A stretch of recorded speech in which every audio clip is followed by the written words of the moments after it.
नमस्कार, मैं हूं रजनी चौबे और आप देख रहे हैं न्यूज़ 18 का डिजिटल प्लेटफॉर्म। बिहार विधानसभा चुनाव 2025 से पहले स्पेशल इंटेंसिव रिवीजन को लेकर बवाल हो रहा है। बिहार में तेजस्वी यादव की अगुवाई में विपक्ष और चुनाव आयोग आमने सामने हैं।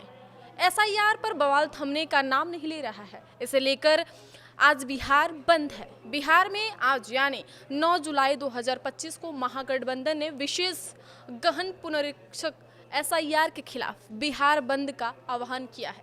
विपक्ष का आरोप है कि एसआईआर के तहत मतदाता सूची में संशोधन गरीब, दलित, पिछड़े और अल्पसंख्यक समुदायों को मताधिकार से वंचित करने की साजिश है, जबकि चुनाव आयोग का दावा इससे उलट माना जा रहा है। इस बीच चुनाव आयोग ने आर्टिकल 326 का जिक्र किया है, तो चलिए जानते हैं उसमें ऐसा क्या है। एसआईआर को लेकर विपक्ष के आरोपों के बीच चुनाव आयोग ने संविधान के अनुच्छेद 326 का हवाला देकर अपनी स्थिति स्पष्ट कर दी है। चुनाव आयोग ने एक्स पर पोस्ट कर अनुच्छेद 326 का मतलब बताया है, जिसमें वयस्क मताधिकार के आधार पर मतदाता पंजीकरण का प्रावधान है।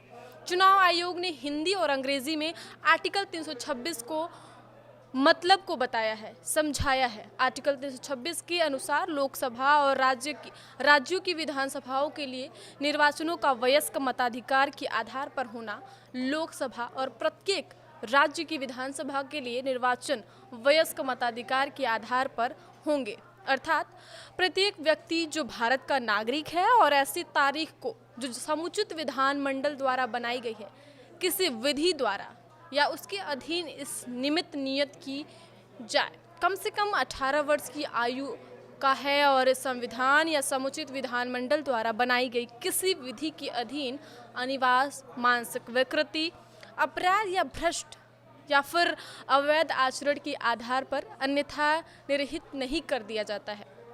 ऐसे किसी निर्वाचन में मतदाता के रूप में रजिस्ट्रीकृत होने का हकदार होगा। आर्टिकल 326 भारत के संविधान का हिस्सा है।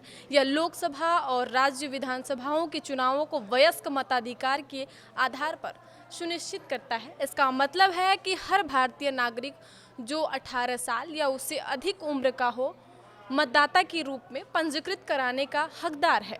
हालांकि अगर कोई व्यक्ति गैर निवासी है, मानसिक रूप से अस्थिर है या अपराध, भ्रष्टाचार या अवैध कार्यों के कारण अयोग्य ठहराया गया है, तो वह मतदान नहीं कर सकता।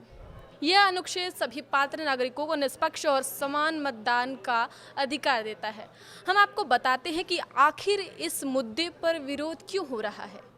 दरअसल चुनाव आयोग का कहना है कि एसआईआर का मकसद यह सुनिश्चित करना है कि मतदाता सूची में केवल पात्र भारतीय नागरिक ही शामिल हो। चुनाव आयोग ने इसे संवैधानिक कर्तव्य बताते हुए कहा कि बिहार में 2003 के बाद पहली बार एसआईआर किया जा रहा है, क्योंकि शहरीकरण, प्रवास, मृत्यु की गैर रिपोर्टिंग और अवैध प्रवासियों के नाम शामिल होने की आशंका के कारण मतदाता सूची में दोहराव या अशुद्धियां हो सकती हैं। हालांकि चुनाव आयोग के इस फैसले पर राजद, कांग्रेस और अन्य विपक्षी दलों ने सवाल उठाए हैं। उनका असल विरोध एसआईआर की समय सीमा और प्रक्रिया पर है। खबर में देखते रहिए आप न्यूज़ 18 का डिजिटल प्लेटफॉर्म। धन्यवाद।